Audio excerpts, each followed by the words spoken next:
एक रात, एक मिलन, एक याद रात के तीसरे पहर की वो खामोशी, जब हर कोई गहरी नींद में होता है, लेकिन कुछ सांसें होती हैं जो उस नींद से भी गहरी होती हैं, कुछ इच्छाएं जो किसी अलार्म से नहीं बस स्पर्श से जागती हैं। रेलगाड़ी दौड़ रही थी, जैसे किसी अनकहे सच से भागने की कोशिश कर रही हो। वॉशरूम की तंग सी जगह, ठंडी धातु की दीवारें, पसीने की नमी से भीगी सांसें, और उसके बीच साइया और विक्रम।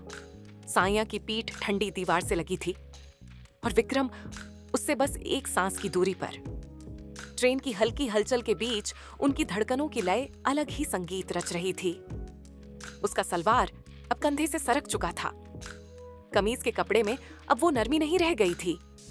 वो पसीने और उत्तेजना से चिपक रहा था, जैसे शरीर ने आत्मा को छू लिया हो। विक्रम ने धीरे से उसकी कमीज की बटन खोलना शुरू किया। हर खुलती बटन के साथ साइया की सांसें और भी तेज होती जा रही थीं। उसका ब्लैक ब्रा उसकी सांवली त्वचा पर किसी चांदनी जैसी चमक रहा था। विक्रम ने बिना जल्दबाजी के बस 2 उंगलियों से उसकी कमर के पास ब्रा की स्ट्रैप्स को सरकाया और फिर होंठों से उसकी गर्दन के उस हिस्से को छुआ जहां अब तक कोई नहीं पहुंचा था। साइया की उंगलियां अब विक्रम के बालों में खो गई थीं। वो कभी उसे खींचती तो कभी खुद को उसके सीने से और भी कसकर लगा देती। उसकी चूड़ियां विक्रम की बाहों से टकरा रही थीं। उनकी खनक जैसे उनकी लाज की आखिरी घंटी हो। विक्रम अब धीरे से नीचे आया, उसकी नाभि पर अपने होंठ रख दिए। एक धीमा गहरा चुंबन जो सीधा उसकी रूह तक उतर गया। उसने साइया की सलवार की नोक को पकड़ा और बिना एक शब्द कहे धीरे धीरे उसे घुटनों के नीचे तक सरकाया। उसकी जांघें नर्म, गर्म और कांपती हुई विक्रम की हथेलियों के नीचे ऐसे सिहर रही थीं, जैसे पहली बार सूरज की धूप छू रही हो। फिर उसने उसका अंडरगारमेंट भी धीरे से उतार दिया और साइया की आंखें बंद हो गईं, जैसे उसने खुद को पूरी तरह समर्पित कर दिया हो। विक्रम ने धीरे धीरे अपनी उंगलियां उसकी जांघों के बीच ले जाकर उसे सहलाना शुरू किया, लेकिन यह स्पर्श उत्तेजना से ज्यादा श्रद्धा भरा था, जैसे वो उसके शरीर की पूजा कर रहा हो। साइया अब खुद को रोक नहीं पा रही थी। उसकी उंगलियां विक्रम की पीठ पर गहरी लकीरें बना रही थीं और होंठ उसके नाम की सिसकारियां बुन रहे थे। जब उसने अपने होठों को वहां रखा जहां साइया सबसे ज्यादा संवेदनशील थी, तो वो एक पल के लिए कांप गई। वो स्पर्श तीव्र था, लेकिन प्रेम से भरा। और जब उसने अपनी जीभ से उसे सहलाया, साइया के होठों से एक लरजती हुई सिसकी निकली। न शर्म की थी, न डर की, सिर्फ समर्पण की। उसका पूरा बदन अब एक स्पंदन बन गया था। हर जगह विक्रम के होठों, उंगलियों और सांसों का एहसास। वो अब खुद भी विक्रम की शर्ट के बटन खोल रही थी। हर स्पर्श में उतावलापन नहीं था, बल्कि जैसे हर हिस्से को याद करने की चाह हो। जब वो दोनों एक दूसरे में समा गए, तो वो एक मिलन नहीं था, बल्कि एक शब्दहीन इजहार, एक रूह से रूह का आलिंगन। वो क्षण जैसे समय की सीमाओं से परे था, जहां ना कोई अतीत था, ना कोई भय, बस उनके भीतर जलती एक चुप सी ज्वाला।